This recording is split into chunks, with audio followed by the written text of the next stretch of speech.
The marble floor was cold and shiny like ice. Logan West stepped into the long hallway of Weston Manor with a quiet smile and a small box of buttery cookies in his hand. He came home early to surprise his mom, Evelyn. He wanted to sit with her by the window, pour tea, and tell her about the silly bird he saw dancing on a street sign, but halfway down the hall, Logan froze. He heard a sharp voice. He heard a rough thud. He turned the corner and his heart fell. His fiancée, Brooke Lane, stood in a bright white dress, her face hard as stone, her high heel lifted like a weapon. His mother, tiny and brave, was on the floor near her cane, one hand up to protect her face. Logan's fingers opened. The cookie box slipped. It did not even make a sound when it landed. Brooke snarled words so ugly they felt like broken glass in the air. "Get out of my way, old woman." Logan's breath stuck in his throat. Everything went slow and loud at the same time. The clock ticked like a hammer, a curtain swished like a storm, a sparrow outside chirped as if nothing was wrong. For a single frozen second, Logan did not move, then his body woke up. "Brooke," he shouted, his voice shaking the walls. "Stop." Before we go on, this is a hard story to hear, but it is true to the title. Where are you watching from? Drop your city in the comments, and if this shocks you, hit the like button so more people can see it too. Brooke jerked back at the sound of Logan's voice. She lowered her heel, but her eyes stayed angry and mean. Evelyn lifted her head, her hands trembled as she tried to sit up. Logan dropped to his knees and held his mom. "Are you hurt, Mom? Look at me." Evelyn blinked as if she was pulling her sight out of fog. "I'm okay," she whispered, even though her lip had a tiny cut. "I slipped." Logan looked at the scuff mark on the marble near Brooke's heel. He looked at the cane, pushed far from where it should be. He looked at Brooke's tight jaw. "You slipped," he said to his mom, gentle, but he could feel a storm building inside his chest. Brooke folded her arms. "She fell," Brooke said, "too fast, too sharp. You know she gets dizzy." Evelyn shook her head a tiny bit, just once, like a secret no one was supposed to see. Logan stood up, still holding his mom's hand. He kept his voice calm, but it came out low and dangerous. "Go to the drawing room, Mom. Sit. I'm calling Doris." Doris was the housekeeper, and she loved Evelyn like family. Doris came running with a soft blanket and a glass of water. She helped Evelyn to the cream sofa near the window. Logan turned to Brooke. "What did you say to her?" he asked. Brooke's eyes flicked to the side. "Nothing," she said. "I told her I needed quiet to take a call." "Did you touch her?" Logan asked. Brooke rolled her eyes. "She grabbed my dress first. She tripped." "Logan, this is silly." Logan stared at her dress. There was no tear, no pull, no mark. He felt that storm in his chest again.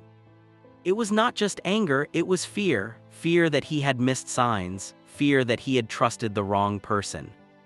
The scene held still like a picture, and then a phone buzzed. It was Logan's, a text from Mike, the head of security. "Sir, we saw something on Cam 3 Hall you need to check." Logan's heart kicked. He looked at Brooke. She looked back, calm as glass. "Security wants to show me something," he said. "Do you want to come?" Brooke shrugged. "Sure." She smiled, but the smile did not reach her eyes. In the security room, the screens were gray and quiet. Mike stood stiff with worry. He was a big man, but right now he looked small. "Mr. West," he said, "this just recorded." He pressed a button. The hallway appeared. The timestamp matched the minute Logan walked in. They watched in silence. They saw Brooke step close to Evelyn. They saw Brooke's mouth move fast. They saw Evelyn try to pass with her cane. They saw Brooke shove the cane out of reach with the toe of her heel. They saw Evelyn lose balance and drop to the floor. They saw Brooke lift her heel again like she would strike. Logan did not breathe. He watched it twice. He watched it 3 times. He felt his chest break and then turn to steel. Brooke's face went pale. "That camera angle is bad," she said in a thin voice. "It makes it look worse." Logan's reply came out soft, which somehow made it worse. "It looks exactly like what it is," he said. "You put your heel on my mother." The screen froze on Brooke's raised heel. The room was so quiet that even the air hummed. Brooke tried to grab the edge of control. "You promised me trust," she said, as if trust could be asked for after the truth was plain. "You promised we are a team." Logan's eyes were steady and sad. "A team doesn't hurt my mother," he said. "A team protects her." That was the moment everything changed. But to understand how their world cracked, you need to know how it was built. Logan grew up in Tulsa. His dad died when he was 4. His mom, Evelyn, worked nights at a clinic and days at a diner. She packed tiny notes in his lunch: "Be kind, be brave, call me if you need me." When he was 12, she taught him how to count coins for bus fare and how to look people in the eyes when he spoke. When he was 15, he fixed old laptops at the kitchen table. When he was 23, he sold a small app for more money than they had ever seen. He cried on the floor that day, not because of the number, but because he could finally pay every debt his mom carried. He promised her one thing: "I will build a life where you can rest." He built West Tech. He bought factories and saved jobs. He made mistakes but learned fast. He stayed careful with his words. People called him strong and smart. He never liked the word billionaire, but the papers used it anyway. He tried to stay simple. He still took his mom to the small diner for pancakes on Sundays. He still picked tulips for her because they were her favorite. That was the life he made. Quiet care beneath loud success. A warm kitchen under a tall roof. Then came Brooke. She was beautiful. She laughed at his bad jokes. She said she loved how he loved his mother. She said they were the same, both hungry, both fighters. He believed her because he wanted to. The first time Brooke met Evelyn, she gave her a scarf and said, "You're the heart of this house." Evelyn smiled but looked at Logan later with a question in her eyes that said, "Are you sure?" Logan kissed his mother's cheek. "I'm sure," he said. He thought love would smooth any rough edges. But small things started to happen. Brooke would roll her eyes when Evelyn asked for help with the TV remote. She would sigh when Evelyn told a story from long ago. "We've heard that one," Brooke would say with sweet poison. Doris noticed, Mike noticed. Even the gardener noticed when Brooke told Evelyn not to step on the grass because it's for photos. Logan brushed it off at first. He told himself stress makes people sharp sometimes. He told himself the wedding planning was heavy and Brooke was tired. He told himself what he needed to hear to keep his dream alive. 2 nights before the hallway scene, Evelyn lost her balance on the top step. She did not fall. Mike caught her arm. Brooke was right there, but she turned away to answer a call. "It's business," she said, walking off in a hurry. Mike gave Logan a quiet report. Logan thanked him, then stared out at the dark lawn, worry pressing on his ribs. He almost postponed his trip. He almost stayed, but he trusted Brooke to be gentle. He trusted his home to be safe. The morning everything cracked, Logan flew back early without telling anyone. He carried cookies from the old bakery his mom loved. He wanted to see her face light up like dawn. Instead, he saw a heel lifted over that same face.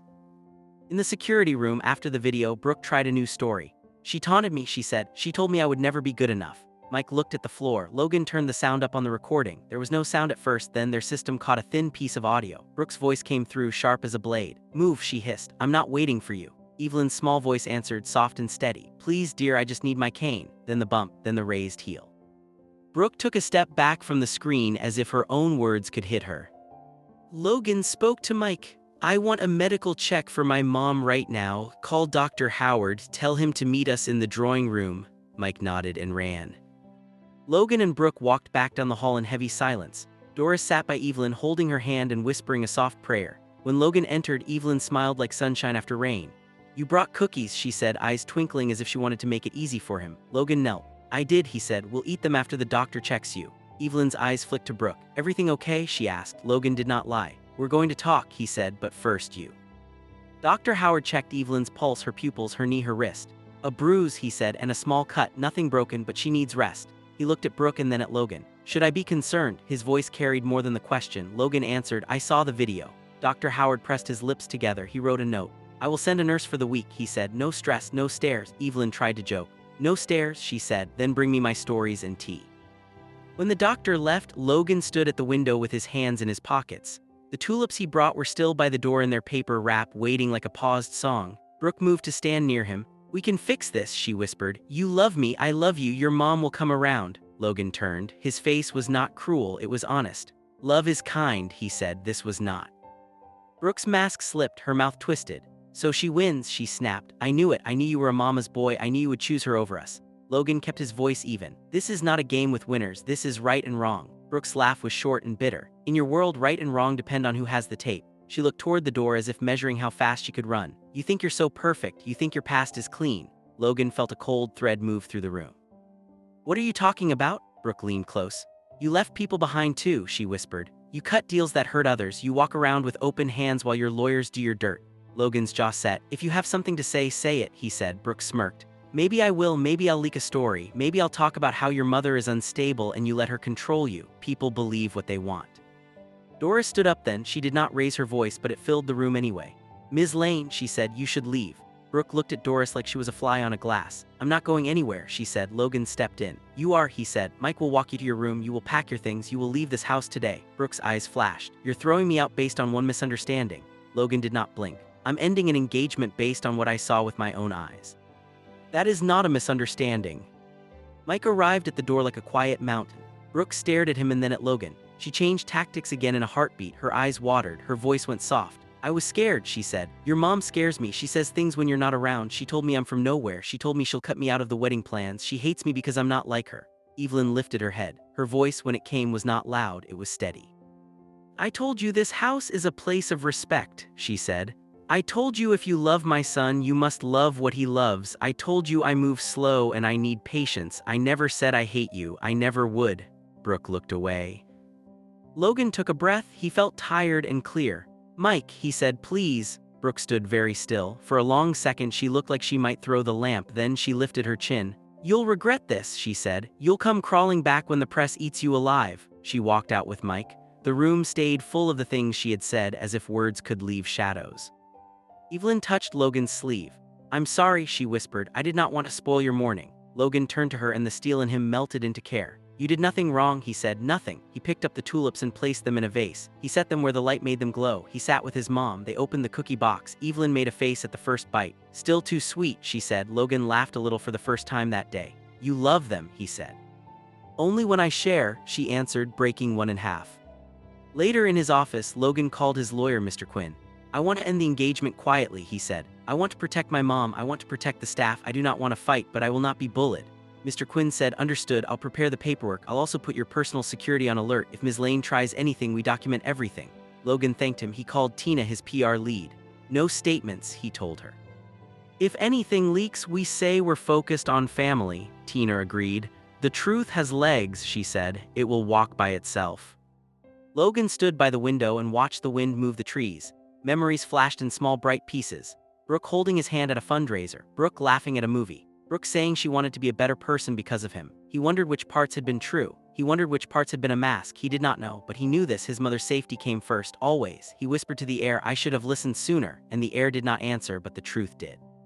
It pressed on him like a hand guiding him forward. That evening, Logan sat with Evelyn in the sunroom.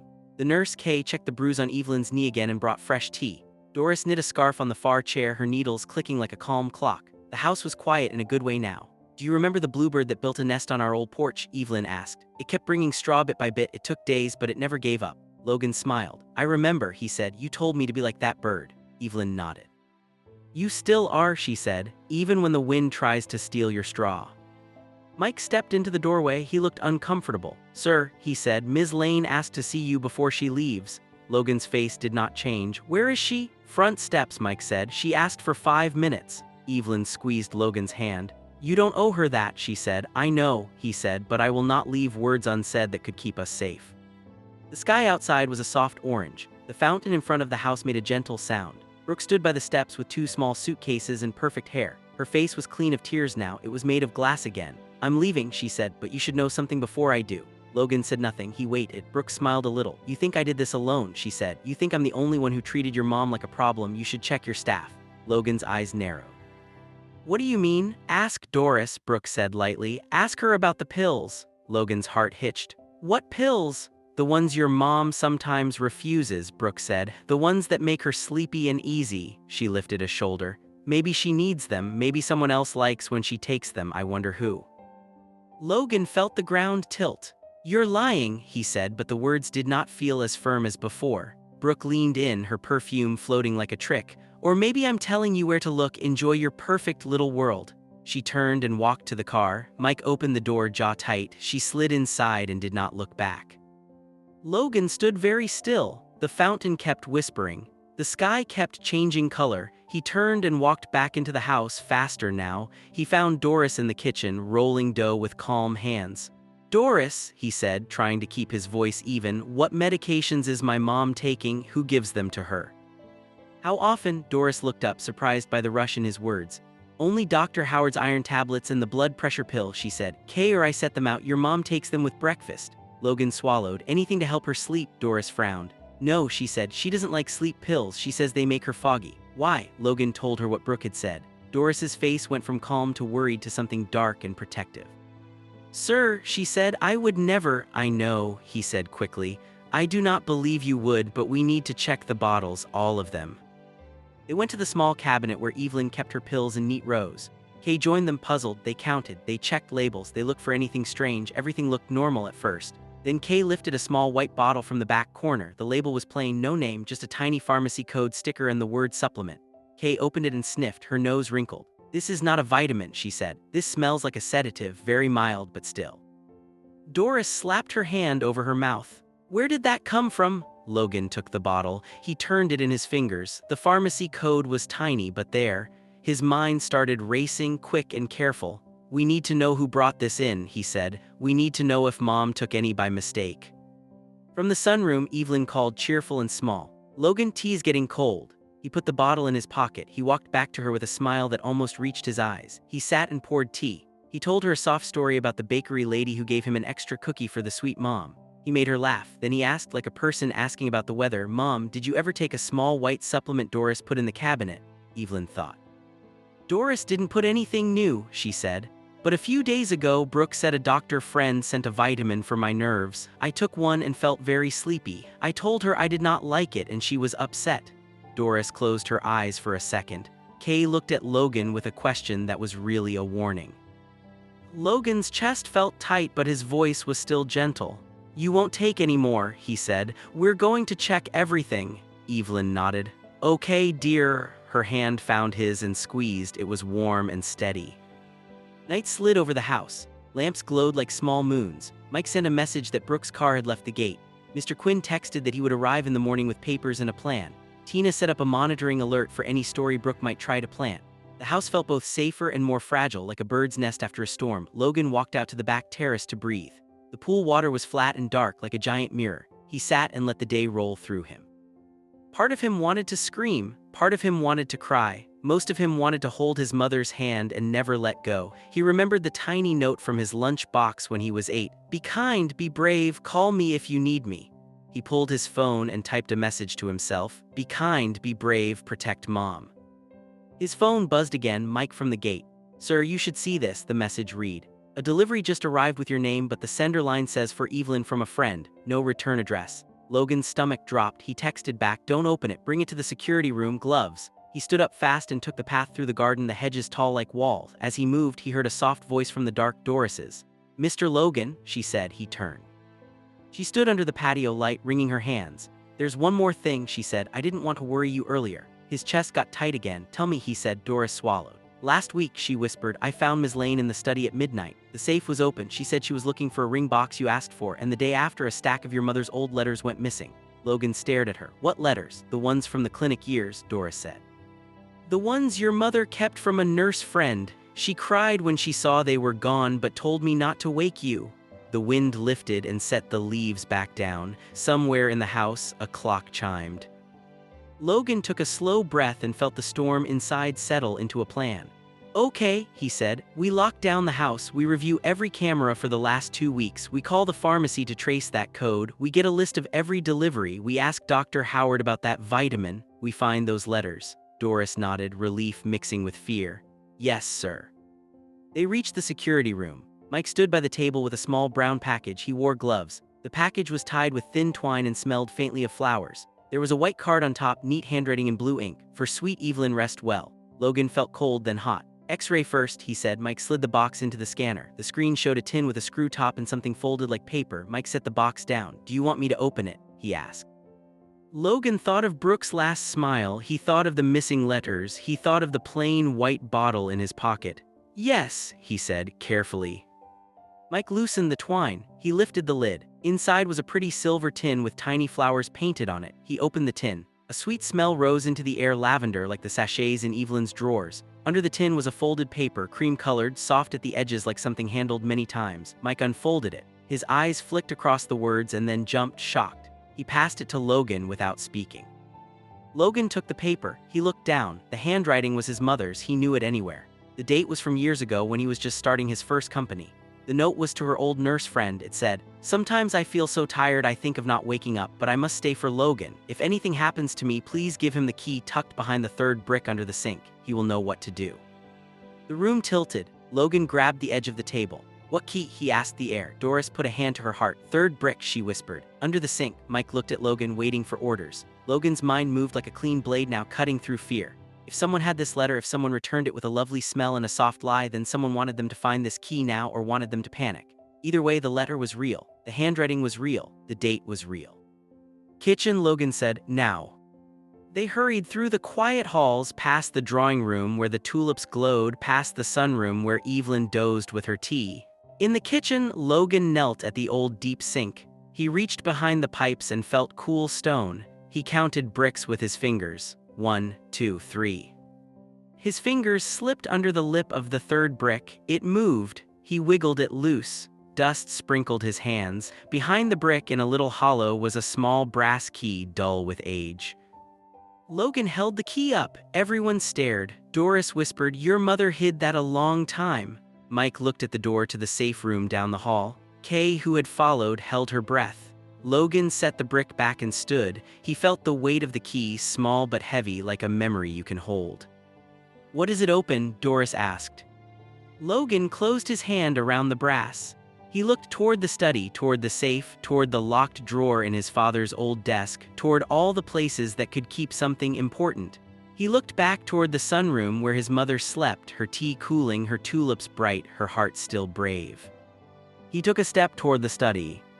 Then the house alarm chirped, a soft, single warning beep. A motion sensor light blinked on the security panel. "Garage, door 2, Mike's radio crackled. "Movement near the cars," a guard's voice said. "Shadow slipping between cameras, could be nothing, could be someone who knows the blind spot."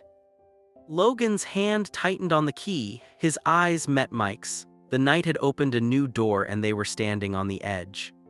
"Stay with Mom," Logan told Doris and Kay. He handed the mysterious letter to Doris to keep it safe. He slipped the brass key into his pocket next to the plain white pill bottle. Then he nodded to Mike, and together they started down the hallway toward the garage, hearts steady, steps sure, not knowing who or what was waiting in the dark. The garage was cool and smelled like motor oil and rain. The motion light over door 2 blinked on and off like a slow heartbeat. Logan stepped in first, with Mike just a half step behind him. The floor was smooth and gray. The black sedan, the white SUV, and the old blue pickup sat like sleeping animals in their marked spots. For a second, nothing moved. Then Logan saw it, a shadow slipping along the far wall where the light didn't reach, keeping low, hugging the racks of tools and boxes. Mike pointed with 2 fingers, a silent sign. Logan nodded and moved left, using the SUV as cover. Mike moved right, using the row of storage cabinets as a shield. The garage was quiet enough that Logan could hear his own breath steady in and out. He could hear the soft tick of a cooling engine. He could hear a faraway sprinkler turning on and off outside. He could not hear the shadow's feet, which meant the person was careful, very careful. Mike lifted his radio. "Unit 2, he whispered. "Back entrance, garage perimeter, now." A faint reply came through, quick and calm. "On the way." The shadow reached the pegboard of tools and stopped. A hand reached up. For a tiny second, metal clinked against wood. Then the shadow moved again, heading for door 2. Whoever it was knew the camera blind spot perfectly. Mike didn't wait. He moved like a spring. "Stop," he said, hard but even. The shadow froze. Hands lifted into the light. A man stepped forward. He was in a dark hoodie and a cap pulled low. He took off the cap with slow fingers, like he wanted to show he had nothing in his hands. He looked about 30. His face was thin and jumpy. His eyes kept skipping to the side like a ball on a wall. "Turn around, hands on the hood," Mike said. The man obeyed. Mike patted him down fast and neat. No knife, no gun, a phone in his pocket, a thin screwdriver, a key ring with 2 small keys, a folded card. Mike set each item on the SUV's hood in a line. The man tried to smile. "Evening," he said. "Too light, too bright." "Name," Mike said. "Tyler," the man answered. "Tyler what?" Mike asked. "Tyler Cole," he said. "You work here?" Logan asked, keeping his voice low and clear. Tyler's eyes flicked to Logan and then back to the windshield. "Delivery," he said. "Sometimes off the books. The kitchen knows me. No one comes in after dark without a call," Mike said. "You know that?" Tyler's smile cracked.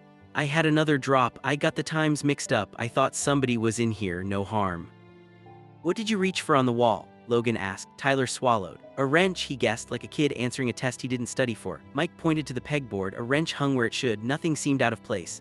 Logan's eyes moved over the board slowly. Hammers, wrenches, a roll of tape, a small camera mount clipped to a peg that had not been there last week. He stepped closer. The mount had a tiny dot in the center, not a mount. A lens. Logan felt the back of his neck go cold.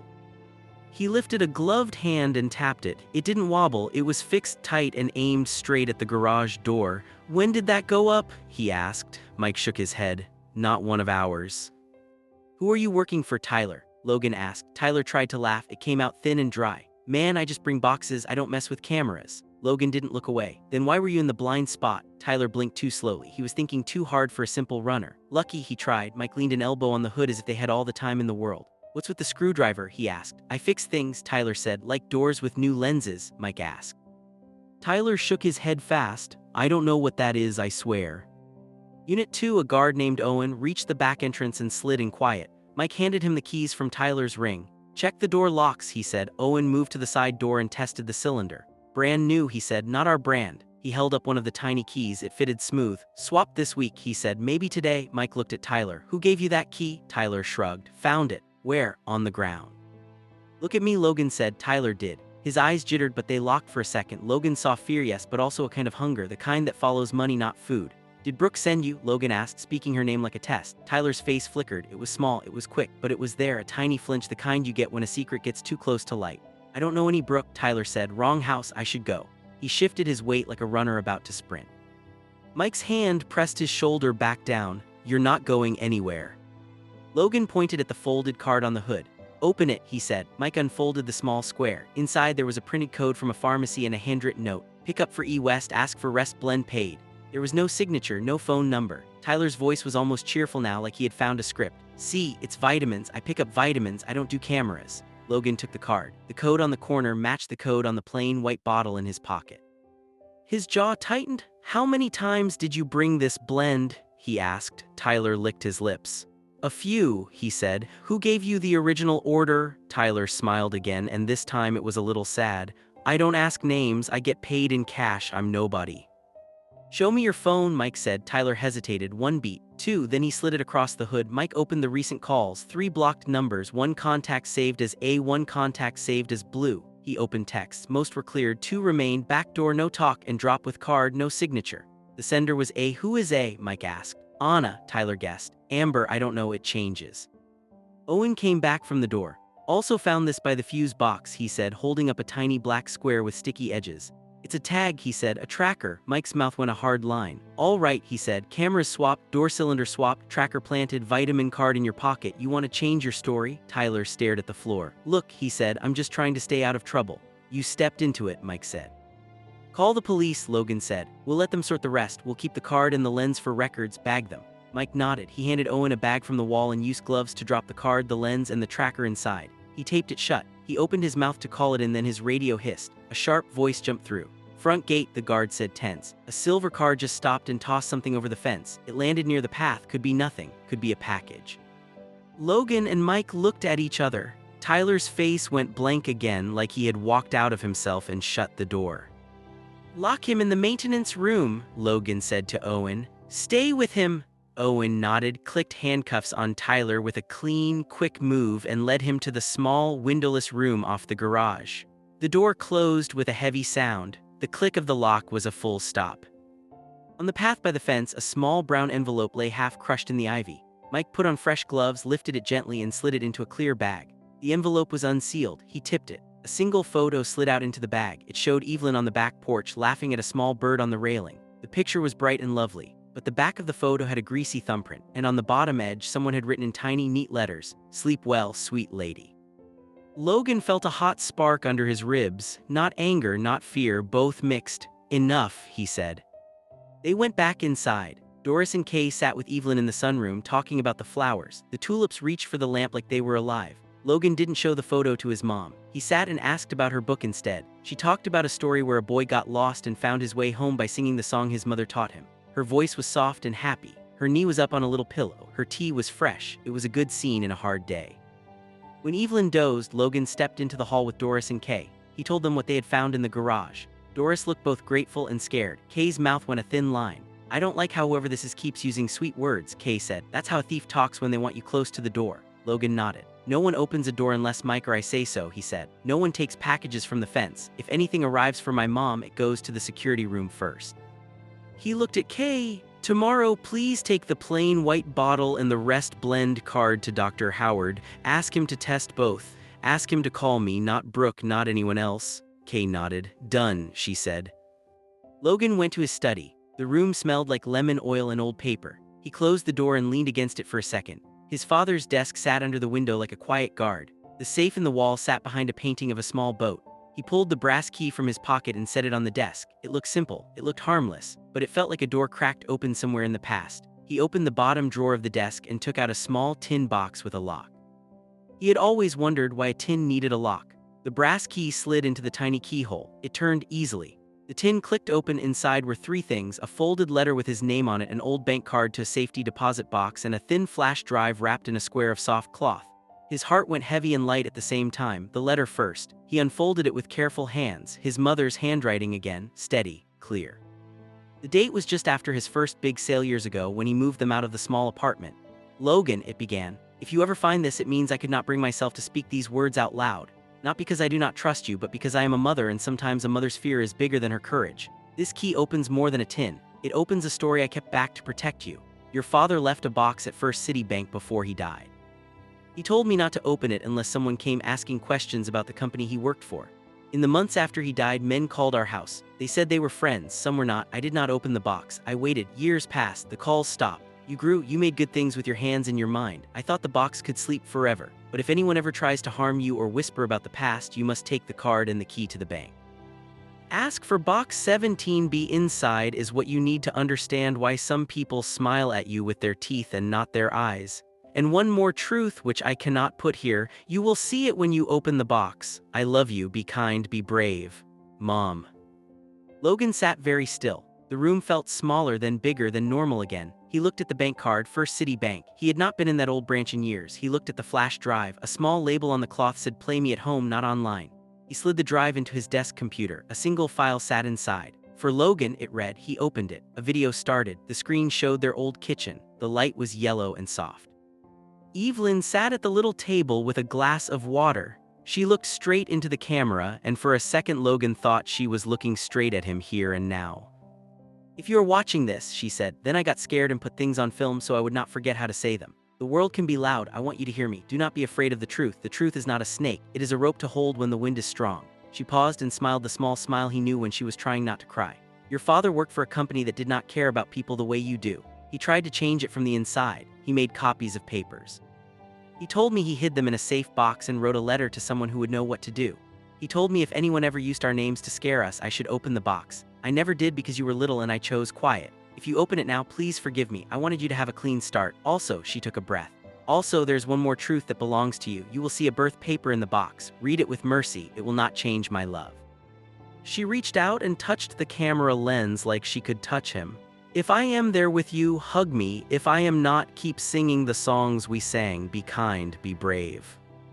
Logan stopped the video and put his face in his hands. He took a long breath in and let it out slow.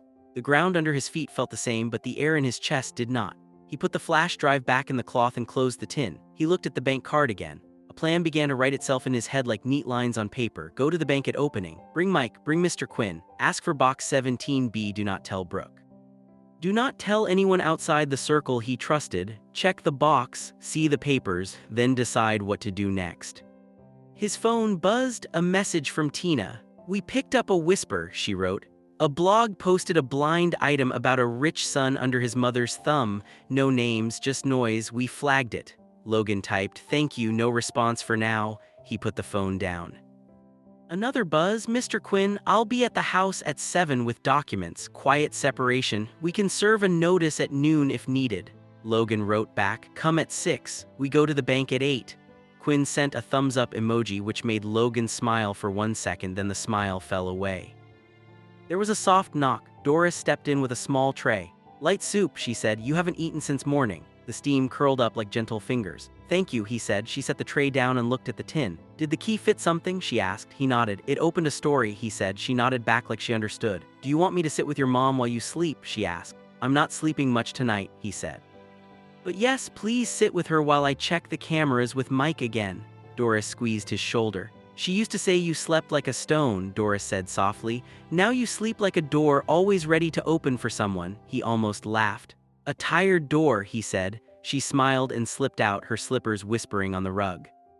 In the security room, Mike had the last 12 hours of cameras lined up. They ran the footage. They watched Brooke walk down the back hall at noon, glance up at a lens like she knew it was there, and smile at her reflection.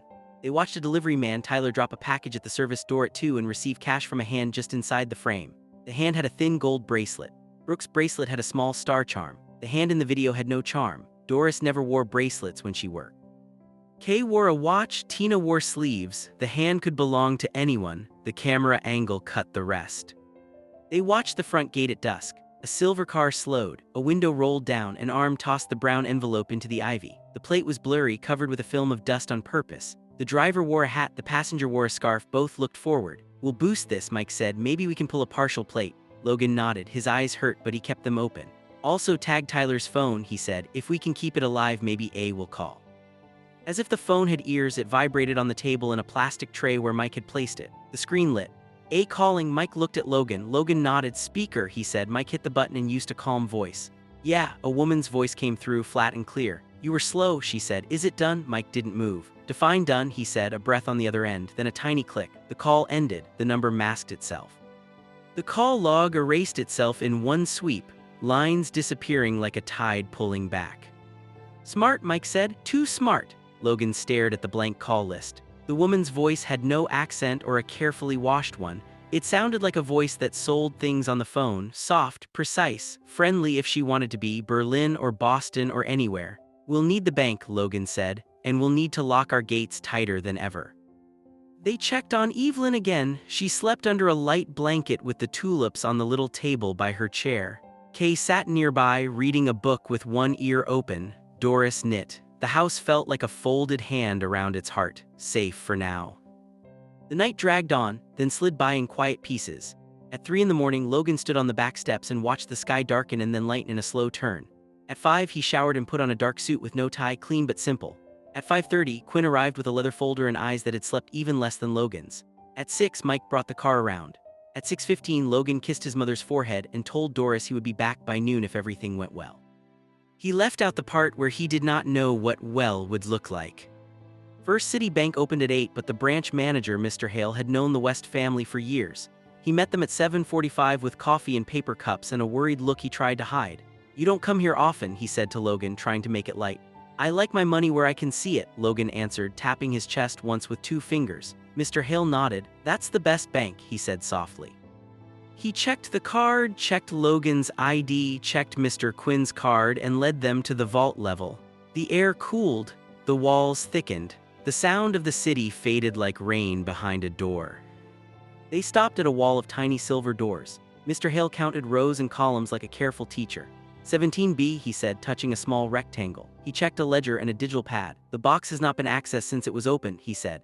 "Years," he added with a tilt of his head. "The signature on record is your mother's maiden name from when she first opened a safety box years ago. She added your father's name. After he passed, she kept it. That was the last record.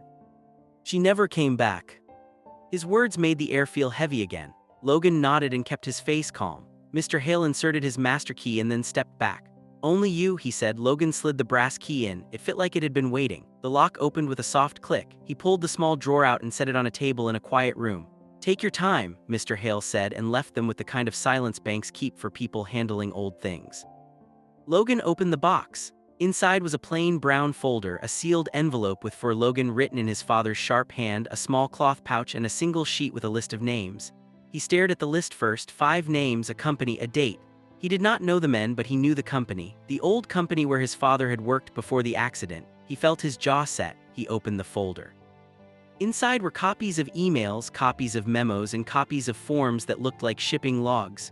They were stamped and signed. They looked boring and official and very, very important. At the bottom of the folder, a photo of a storage yard sat like a plain postcard. On the back, his father had written, "Field 9, Row C, Boxcars 3 and 7. He opened the sealed envelope. His father's voice came out of the paper in clean lines. "Son," the letter began, "if you're seeing this, I did not get to tell you what I wanted to with my own voice. I found something wrong at the company. I kept copies. I put them here. I also kept one thing that is not paper. It is in the cloth pouch. Guard it well. It will prove the truth. It will anger men who smile too much. If anyone ever harms your mother to get to you, you must take this to a lawyer with a spine and a heart. If you have become the man I hoped you would be, you will know what to do with it that helps more than just you. There is one more thing. Your birth paper in this box tells a story I did not finish telling. If you meet the person in that story, be kind. Your mother is your mother. That is the true part no paper can change. Dad." Logan's hands were steady, but his breath changed. He opened the cloth pouch. A small metal drive lay inside, heavier than it looked. It had a serial number stamped on one side and a tiny logo of the old company, not a flash drive. A chip, an archive key used in old machines. "We'll need an adapter," Mr. Quinn said softly. He touched the edge like it was a wing. "I know someone," he added. Logan nodded. He closed the pouch and slid it into his inner pocket. He pulled out the birth paper. He unfolded it and read it once in silence, standing shoulders square. Mr. Quinn waited without a sound. Mike watched the door. Logan read it a second time. Then he folded it, not with shaking hands but with careful fingers, like he was folding a flag. He put it back in the box. He took one breath in and one breath out. He did not say what it said, not yet. The truth was fresh. It needed the right place to land. He closed the box and looked at Mr. Quinn. "We will scan the papers at home," he said, "and we will protect the chip like it is a beating heart." Mr. Quinn nodded. "Understood." They signed the ledger and left the vault. The city felt loud again. Cars hummed, people laughed on their phones, a bus hissed. The sun was up and the day pretended to be normal. In the car, Mike's phone buzzed. He glanced and frowned. "House check-in," he said. "Kay says your mom is awake, happy, asking for pancakes." Logan smiled in spite of everything. "Tell her to make them with blueberries," he said. The phone buzzed again. Tina this time. "The blind item grew legs," she texted. Two accounts posted a rumor: billionaire son dumps fiancée after mommy fight. Still no names, but it's spreading. Logan typed, "No comment, focus on safety." Tina replied with a single word: "On it." They turned into the long drive. The front lawn was bright green. The fountain was clear and sparkling. Everything looked clean. It felt like a trick. Logan stepped into the foyer. He heard a sound like a shiver, not a person, a small alarm. He looked up at the security panel. A yellow light blinked next to the word study. Mike moved first. They went straight down the hall. The study door stood open 3 inches. The air inside tasted like cold metal. The painting of the small boat sat crooked on the wall, showing the edge of the safe. The safe door was closed, but the keypad had fresh smudges. Someone had tried it. Logan's chest went tight. He crossed the room. On the desk lay a single white card. On it, written in neat blue letters like the envelope by the fence, were 4 words: "We know your key." Mike swore under his breath. Logan picked up the card. The back was blank. He turned it again. Something glinted on the edge. A hair, blonde, not Doris, not Kay, not Evelyn. He slid the hair into a bag and sealed it. He looked at Mike. "Pull the last 2 hours," he said. "Every camera, every door." Mike was already on his radio. "Unit 1, check all staff locations. Unit 2, double-check perimeter. Unit 3, hold the gate. No one in, no one out." Doris arrived at the door with Kay right behind her. "She's fine," Doris said quickly. "She's playing cards with me in the sunroom. She asked for blueberries too." Logan nodded. He held up the card. "Someone was in here," he said. Doris's eyes flashed with anger. "Not on my watch," she said. Mike appeared with a tablet. He scrubbed through footage. A figure slid down the back hall 20 minutes ago, wearing a cap and a plain gray uniform like a window washer. The person moved like Tyler moved, fast and careful, but taller. They went to the study, slipped inside, stayed 2 minutes, then left through the French doors to the side path. The face never tilted enough to catch. Logan's phone buzzed again. A number he didn't know. He picked up. "Yes," he said, short. A woman's voice answered, the same flat, clean voice from Tyler's phone. "Hello, Logan," she said like they were old friends. "You're busy, I'll be brief. You have something old that belongs to someone new. You're going to give it to us." Logan didn't play polite. "Who are you?" he asked. The woman sighed like she was disappointed in a student. "Names are for later," she said. "Here is your first task. When the clock in your mother's sunroom chimes noon, you will walk to the back gate alone. You will carry a small black bag. You will put the small metal piece inside that bag. You will leave it by the old maple. If you do this, the rumors stop. The gifts stop. The visits stop. If you do not, the next package won't smell like lavender." Her voice did not get colder. It stayed the same. That was worse. Logan's mouth felt like cotton, but his plan voice came out clear. "You're not getting anything," he said. "You are finished here." The woman paused and then laughed once, very softly. "You sound like your father," she said. The words hit hard and clean. "Noon," she said. "Back gate, old maple." The line clicked dead. Logan looked at the clock. 11:17. He could hear cards being shuffled in the sunroom. He could hear the fountain outside. He could hear his own heart. He turned to Mr. Quinn, who had just stepped into the study. "We have 43 minutes, Logan said. "We can't give them the chip, but we can't let them vanish." Mr. Quinn nodded. "We'll make a bag," he said. "We'll put a small metal fake inside. We'll tag the bag. We'll tag the path. We'll tag the maple." Mike nodded. "I'll put eyes in the ivy on the gate and in the tree," he said. "We'll set a tracker that pings the second they move it." Doris stepped closer. "What do you need me to do?" she asked. Logan looked at her kind, fierce face. "Keep her laughing," he said, meaning Evelyn. "Tell her the blueberry pancakes will be ready after cards. Don't let her look at the clock." Doris smiled. "I can make time forget itself for 1 hour," she said. She left, light on her feet. Kay tied her hair back and rolled up her sleeves. "I'll set up the guest room with a view of the back path," she said. "If anyone thinks we're not watching, they'll make a mistake."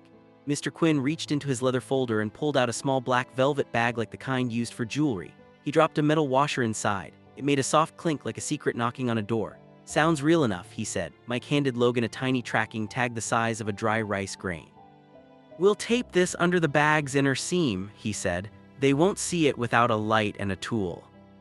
They moved like a team that had practiced this all their lives even though they had not. The choice to act made the fear quiet down into focus. Cameras blinked live in corners, tags pinged on Mike's screen like small stars. The clock in the sunroom ticked, steady and calm. 11:55. Logan stood by the back hall. He held the velvet bag in his right hand. He slid the real chip into the inner pocket of his jacket and clipped a thin chain to it that went around his neck like a plain necklace.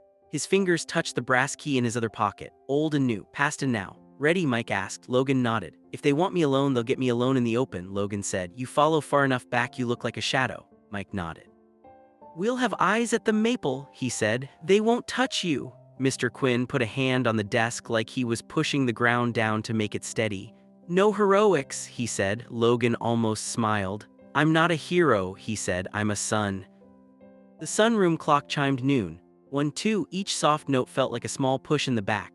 Logan stepped out the back door into bright light. The grass was still wet from the sprinklers. The old maple at the back fence lifted its arms to the sky like a singer. He walked with even steps, not slow, not fast. Birds fussed in the hedge. A dragonfly zigzagged over the pool and then vanished. At the maple he crouched and set the velvet bag behind a thick root. He stood, brushed his hands, and looked at the sky like a man counting clouds. Nothing happened. The yard stayed calm. A bee drifted by. A soft wind played with a wind chime. Logan stood still. He did not look back at the house. He kept his hands loose at his sides. He let his breath find a steady path. Minute 2:5, then the ivy in the fence rustled like a cat. A thin hand slid through a gap fast as a lizard. It grabbed the bag and pulled it into the green. Logan did not move. Mike's tablet buzzed in the study across the yard. The tag pinged. The signal leaped like a small fish. "Got it," Mike said into his radio. "It's moving east, fast, leaving the footpath, entering a car on Birch Lane." Owen's voice came in. "I see the car, silver, no plate, heading north." Tina's voice pinged on Logan's phone from the house speaker. "I have traffic cams, sending to Mike." The map on Mike's tablet lit with a line that drew itself in near real time. Birch Lane, North Bend, East Turn, Highway Ramp, City Road, Tunnel.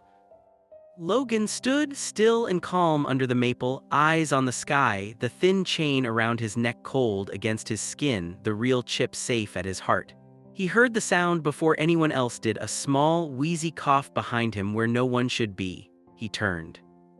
A thin woman stepped out from behind the pool house door. She wore a gray uniform like a cleaner, a cap pulled low, and a simple mask that hid the bottom half of her face. Her eyes were cool and bright. In her left hand was a phone. In her right hand was a small black device with a round mouth like a toy. She lifted it and clicked it once. A metal sting hit the side of Logan's neck. He took one step back, but his feet went slow. "Taser," his brain said. Light, low voltage, enough to numb, not drop. He grabbed the tiny barbs and yanked them out. They tore his skin like two bees. The woman did not run. She looked at him like a scientist looking at a specimen. "Strong," she said softly, "like your father." Mike was already running from the door, but the woman didn't flinch. She clicked the phone in her left hand and the back gate lock popped open with a buzz. "We can take the bag and the boy," she said, almost bored. "We already have the bag." The back gate began to swing slow, silent. The woman stepped toward it, but then she changed her mind and faced him again like she wanted one more look at the puzzle on the table. "Here is your next task," she said. "Tonight at 9, the back road behind Pine Storage, you know where that is. Bring what we asked. Alone, or the next message we leave on your lawn is a scream." Her eyes did not move. Her voice did not move. The words moved enough. Mike reached them now and lifted his arm fast and clean. The woman backed through the gate in one smooth step, turned, and was gone into the alley like a ghost sliding into a wall. The gate clicked shut. The yard looked like a picture again. The wind chime sang once and went quiet.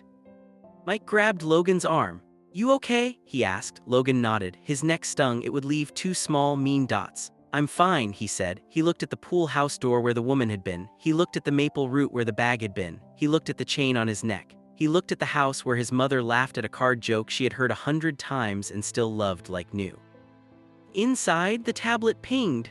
The tag moved through the tunnel and then vanished like a light turned off. The silver car had slipped into a dark place with no eyes. The map stood still and dumb. Logan touched the tiny cuts on his neck and then dropped his hand. He stood taller, he looked at Mike, he looked at Mr. Quinn, he looked at the old maple like it could hear him. 9 o'clock, he said, back road, Pine Storage. His voice did not waver. Mr. Quinn shook his head. We cannot hand it over, he said. We'll plan a swap, Mike said. We'll put eyes on every roof on Pine. We'll put a camera in your butt. We'll put a mic in your sleeve. We'll get plates. We'll get faces. We'll get a tail, Logan nodded. And we'll keep Mom singing, he said. He took one step toward the house. Then Doris's voice sliced the air, high and thin and nothing like it had sounded all morning. It came from the sunroom, sharp as glass. Logan. He ran. Logan sprinted down the hallway, his heart hammering in his ears. Doris's scream still echoed through the mansion like the sound of a breaking world. The air seemed heavier as he reached the sunroom. The tulips lay on the floor, water pooling around their stems, the vase shattered into 100 glittering pieces. Evelyn sat slumped in her chair, her hand on her chest, her teacup spilled beside her. Kay knelt beside her, pressing 2 fingers against her wrist, eyes wide with panic. She's breathing, Kay said quickly, her voice trembling. Her pulse is slow, but she's breathing. Logan dropped to his knees beside them. Mom, he said, his voice cracking. Mom, stay with me, look at me. Evelyn's eyes fluttered open, soft and dazed, and she tried to smile. I'm fine, she whispered weakly, just dizzy. Mike was already calling emergency services, his radio loud with sharp voices confirming response. Doris wiped tears from her face, whispering prayers under her breath. Kay grabbed the medical bag they kept in the hall and handed Logan a small oxygen mask. Here, she said, keep it steady. Logan held the mask gently against his mother's face. You're okay, Mom, he said softly, though his throat felt tight. You're going to be okay. Evelyn tried to speak, but her voice came out faint. She was here, she whispered. The woman from before. Logan froze. What woman? Evelyn blinked slowly, her voice barely a breath. She said she had a message for you. She touched my shoulder. Then everything went dark. Mike's head snapped up. No one came through the main doors, he said. Every camera on. Kay's face went pale. The side terrace, she said suddenly. The screen door, it doesn't lock properly. Mike bolted down the hall toward the terrace, gun drawn, shouting for units to check the perimeter. Doris clutched Evelyn's other hand. She's still with us, Doris whispered. Hold on, Miss Evelyn, hold on. The sirens grew louder in the distance, slicing through the quiet neighborhood air. Logan pressed his forehead against his mother's hand, whispering words he hadn't said since he was a child. Please God, he said, not her, not now. Kay checked Evelyn's pulse again and nodded. She's stable, but she's weak, she said. We need that ambulance. The red lights finally flared through the window. Paramedics rushed in, moving fast but careful. They checked vitals, fitted monitors, lifted Evelyn gently onto a stretcher. Logan followed them outside, his hand never leaving hers. She'll be all right, one paramedic said, but the look in his eyes carried worry. We'll get her to County General. You can ride with us. Mike caught Logan's arm before he climbed into the ambulance. I've got the cameras pulled from every angle, he said. A woman in gray, same build, same walk, slipped in through the terrace less than 2 minutes before Doris screamed. She was gone before we reached the door. Logan's stomach turned. So she was inside, he said quietly. In the house, while we stood by the window. Mike nodded grimly. And she didn't come for the chip this time, she came for your mom. Logan looked back at the stretcher as they closed the doors. Then this is war, he said softly, his voice steady, and we finish it tonight. At the hospital, the corridors smelled of antiseptic and hope. Machines beeped softly around Evelyn's bed. Her color was better now, her eyes half open, her voice small but clearer. You didn't leave, she whispered. Of course not, Logan said, sitting beside her. I'll never leave again. Evelyn tried to smile. You sound like your father, she murmured. He said that the night you were born. Logan looked at her closely. Mom, the woman who came in, did you see her face? Evelyn shook her head slowly. No, just her eyes. They were light, sharp. She smelled like flowers, lavender again. Logan clenched his fists. That smell was becoming a signature, a taunt. When Evelyn drifted into a light sleep, Logan stepped into the hall. Mike waited near the vending machine, holding a coffee he hadn't touched. She's going to make it, Logan said. They think it was a reaction, something in her tea. Mike frowned. You think that woman put something in it? I don't think, Logan said. I know. He looked down the hallway, his jaw tight. Tonight we end this. I'm going to Pine Storage. Mike nodded, already expecting it. We'll set the team, he said. Snipers at both ends of the alley, 2 plain cars nearby. You'll go in wired. They won't see it coming. Logan shook his head. No wires, no backup inside the fence. If they think it's a trap, they'll disappear again. I need them close. Mike's expression hardened. You walk in there alone, you could end up dead. If I don't, Logan said quietly, she'll never be safe. By evening, the sky was the color of steel. The air felt thick, heavy, like it carried a warning. Pine Storage sat on the edge of town, rows of metal units lined up like silent soldiers. A single flickering light buzzed over the entrance. Logan parked his car down the street and walked the rest of the way. In his pocket he carried the black velvet bag, the fake one. The real chip was hidden beneath the lining of his jacket. His phone buzzed once, a message from an unknown number, 900. Unit 12, alone. Logan looked at his watch, 8:56. He stepped into the narrow lane between the storage rows, his footsteps echoed. The wind whistled through broken vents. Each step sounded louder than it should have. At Unit 12 the door was slightly open, just enough to show a sliver of darkness inside. "I'm here," Logan said aloud, his voice calm, no answer. He pushed the door wider and stepped in. Unit was mostly empty, just crates stacked against one wall and a single chair in the middle. A faint smell of lavender hung in the air. The sound of heels clicked behind him. He turned. The woman in gray stood in the doorway, the same cap, the same cool eyes. "Punctual," she said, her tone flat. "Good." Logan's face stayed blank. "We're the person giving you orders." The woman smiled faintly. "You're looking at her." Logan didn't blink. "You're lying. You don't move like someone who gives orders. You move like someone used to following them." Her smile faded. "Maybe," she said, "but I'm the one holding the gun."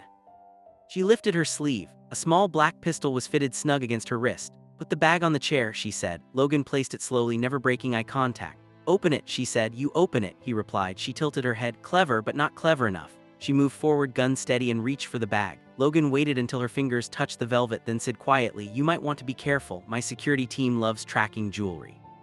The woman's eyes flicked to his jacket instinctively. That half-second was all he needed. He stepped forward, grabbed her wrist, and twisted. The gun clattered to the floor. She kicked his shin and tried to pull free, but he was stronger. He caught her other arm and shoved her against the wall. "Who sent you?" he demanded. She laughed, breathless. "You'll never meet them. They've already moved on." "Moved where?" Logan shouted. "To your next weakness," she said. "You'll see soon." Mike's voice burst through the earpiece Logan had hidden in his collar after all. "We're inside," Mike said. "Back up in 5 seconds." The woman heard the static and smiled. "You lied," she said. "Good." She slammed her head backward, hitting his chin. He stumbled. She grabbed the gun from the floor and fired once. The shot grazed his shoulder, burning like fire. Mike burst in through the door, tackling her to the ground. The gun slid away. 2 guards stormed in after him. The woman didn't fight now. She looked up at Logan, calm again. "It's too late," she whispered. "Check your phone." Logan pulled his phone out with his good hand. A new message glowed on the screen, a photo of Evelyn in her hospital bed, timestamped 3 minutes ago. A gloved hand held a small white bottle near her IV line. Underneath the message read, "We warned you." Logan's stomach dropped. "Mom," he whispered. "Mike, call the hospital now." Mike grabbed his radio. "Team 2 move, County General, room 308 now, secure target Evelyn West." The woman on the floor laughed softly. "You thought you were hunting me," she said. "You were the bait." Within minutes, Logan and Mike were racing back through the city streets. Sirens screaming behind them. The hospital came into view, its lights blinding against the dark. Mike was on the phone with their guard unit. "They've got eyes on the hallway," he said. "Nurse with gloves just entered, could be her." Logan's grip on the steering wheel tight. "Don't let her near the room," he said through clenched teeth. They ran through the hospital doors, security already waiting. Kay stood in the hallway, eyes wide. "She was here," she said. "She said she was from the lab. I stopped her, but she ran toward the east wing." Logan sprinted down the corridor, his shoulder throbbing from the wound. He turned a corner and froze. The woman in gray stood at the end of the hall again, holding the white bottle. Behind her, through the window, city lights flickered. "Persistent," she said. "You should have stayed out of it." Logan took one step forward. "You hurt her and you'll never walk out of here," he said quietly. She tilted her head, smiling faintly. "You sound just like your father when he said that to me." Logan's heart skipped. "You knew him better than you think," she said. "He ruined a very profitable business. You're about to do the same." She turned toward the stairwell door. Mike came from the other side, blocking her path. "Nowhere left to run," he said. She glanced between them, calm. "There's always a way." She lifted the bottle and threw it at the floor. It shattered, a sharp hiss filling the air as smoke curled up. "Gas!" Mike shouted. They covered their faces and charged forward, but by the time the smoke cleared, she was gone, vanished into the maze of corridors. Doctors rushed Evelyn's room, checking her vitals again.